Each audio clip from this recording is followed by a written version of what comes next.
Wanting to save money on your next Disney cruise?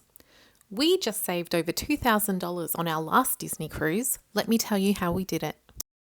Disneywonder, please welcome aboard the Shelton family.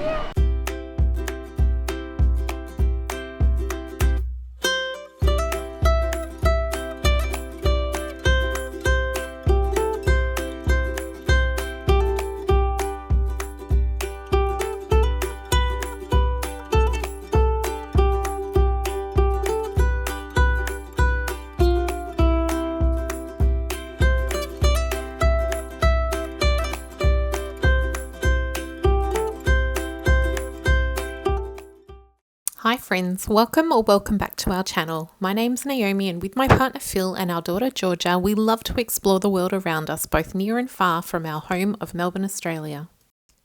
We also happen to be big Disney fans and we have recently sailed on the Disney Cruise Line as they reposition from their Alaskan sailings and headed south to their second Australia-New Zealand season. This was our fourth sailing with Disney Cruise Line, and while we absolutely love the experience and think the quality of entertainment and service is exceptional, there is no question that the cost can hurt the hip pocket.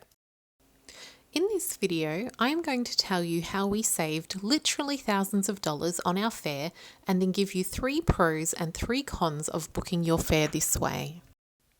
We boarded the Disneywonder in Honolulu, Hawaii and sailed 16 nights in the cheapest room available on board as the ship made its way south to Sydney.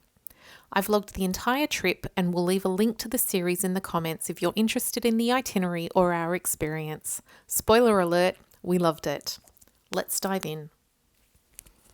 There were 2 key factors for us getting such a great deal on this sailing.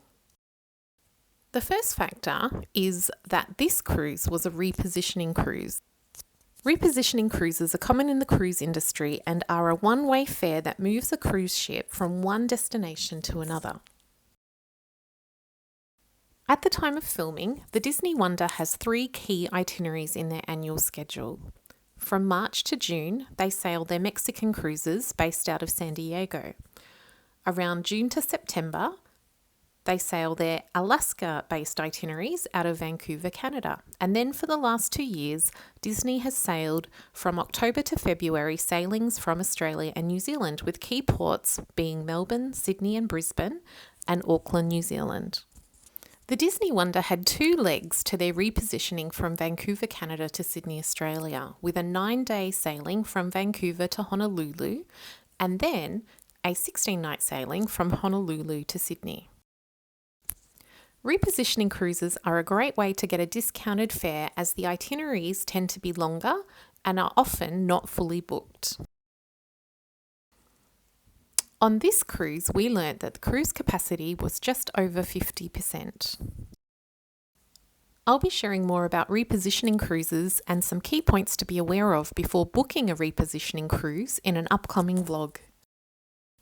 The second key factor that resulted in us saving thousands of dollars on our fare for this cruise was we booked a guaranteed stateroom fare. Unlike repositioning cruises, which happen 3 to 4 times a year, guaranteed stateroom fares are available for most sailings. So what is a guaranteed stateroom fare? So a guaranteed stateroom is a room that is assigned to you by Disney Cruise Line rather than you choosing the room yourself. Guaranteed stateroom fares often become available 3 to 4 months or 120 days prior to sailing. To do this, you choose the type of stateroom that you are wanting to sail in.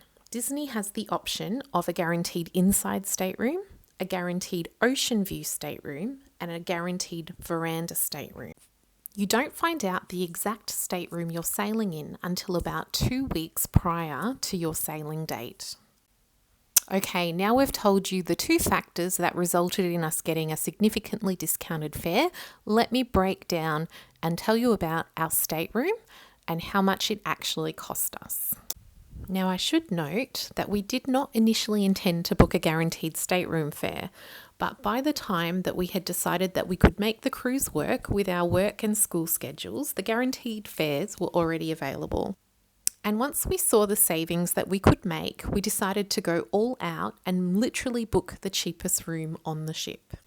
When we were searching for fares initially, we saw that veranda rooms were around 15,000 Australian dollars. Ocean view rooms were around 11,000 and inside staterooms were just under 10,000 Australian dollars. By booking the guaranteed inside stateroom fare, we paid 7,585 Australian dollars and saved ourselves $2,391. Now, while this was an incredible saving, there are advantages and disadvantages to booking a fare this way. So let's have a look at 3 pros and 3 cons. The first pro has to be the savings. Any dollar left in your pocket is a great thing. Repositioning cruises tend to be better value per night, and by adding the guaranteed stateroom fare, when we broke down the baseline fare across the 16 nights, it worked out to be $474 per night for 3 people, including accommodation, food, drink, and entertainment. Great value. The second pro is room for potential upgrade. The guaranteed stateroom rate gives you the minimum standard of your booking and leaves potential for upgrade. For the guaranteed inside stateroom category, there were the options of a standard inside stateroom, sleeping 3, a deluxe inside stateroom, sleeping 4, or a family deluxe inside stateroom, sleeping 5. And while the room upgrade didn't happen for us on this occasion, we did not mind one little bit. We were able to use the storage space well and make sure that everything that we had in the stateroom had a home, and it worked great for us. We literally only slept and changed in the stateroom and spent all of our other time in other common areas up on the deck and around the cruise ship. The third pro to booking your fare this way is that you have access to all the same offerings as guests who paid full price. With the exception of guests who booked concierge level rooms, which is like club level, we had exactly the same opportunities for bookings as everyone else on the ship. When we came to booking our extras for the cruise, we did not miss out at all. We were able to book our first choice of port excursions. We were able to book adult experiences such as the couple's villa in the Senses Spa. We were able to book Palo dinner and martini tasting seminar. We booked tickets to the Princess Gathering, which is a ticketed meet and greet with 4 princesses, which is no extra cost, but it is a ticketed event. Now that we've listed some pros to booking your tickets this way, let's talk about some of the cons. The first potential con is waiting for a guaranteed room fare to become available. If you're wanting to sail on a popular itinerary or a particular room category, there is always a chance that it may have sold out before the 120-day mark that guaranteed fares become available. Guaranteed fares definitely suit the flexible. The second con of booking your fare this way is that you don't get to choose your stateroom. This can be a challenge for people who have a preferred deck or a preferred side of the ship they wish to sail on. This could also impact people travelling as part of a bigger group, as there's no guarantee that your room will be near the rest of your travelling party. As I mentioned earlier, guaranteed fare room allocations are provided approximately 2 weeks prior to the sailing date. Not knowing your room until 2 weeks prior also makes it challenging for people wanting to participate in the fish extender program or people who want to have cruise merchandise personalised to their room. And the third con for booking your fare this way are payment conditions for a guaranteed room fare. When booking a guaranteed stateroom, payments are required in full at the time of booking. Guests booking regular fares in advance prior to the 120 days are able to leave a deposit and make payments towards their booking, with final payments due 90 days prior to sailing for cruises 5 nights and under, and 120 days prior to sailing for cruises over 5 nights. Other payment conditions to the guaranteed stateroom fare is that it's non-refundable and no other discounts are able to be applied to the fare, including Disney's placeholder.